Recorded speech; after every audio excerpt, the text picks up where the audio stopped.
নবী সাল্লাল্লাহু আলাইহি ওয়াসাল্লাম বলেছেন, আমি মেরাজের রাতে যখন গিয়েছি তখন এক শ্রেণীর মানুষকে দেখেছি, ওদেরকে শাস্তি দেয়া হচ্ছে। কি শাস্তি? জাহান্নামীদের রক্ত এবং পুজ ওদেরকে খেতে দেয়া হচ্ছে। জিবরাইল আলাইহিস সালামকে জিজ্ঞাসা করা হলো যে এরা কারা? তিনি বললেন, এরা আপনার উম্মতের সেই সব ব্যক্তি যারা মাদক দ্রব্য সেবন করত। আল্লাহ রাব্বুল আলামিন তার হাবিবের মাধ্যমে জানিয়েছেন, যখন কোন মুসলিম মাদক সেবন করে বা কোনো ব্যক্তি মাদক সেবন করে তখন 40 দিন তার নামাজ কবুল হয় না।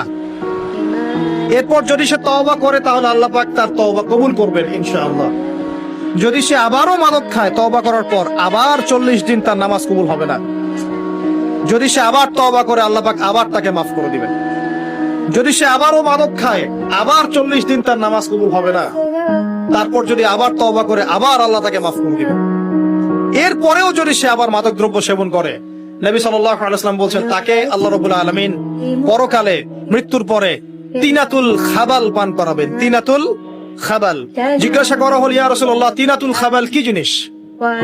নবী সাল্লাল্লাহু আলাইহি ওয়াসাল্লাম উত্তর দিচ্ছেন, এটা হচ্ছে জাহান্নামীদের রক্ত, মাংস, এগুলো পুড়ে পচে যে রসটা বের হবে, এটা হচ্ছে তিনাতুল খাবাল। আপনি যদি এই ছবিটিকে ভালোবেসে থাকেন তাহলে এই ভিডিওটা লাইক করে চ্যানেলটা সাবস্ক্রাইব করে দিন।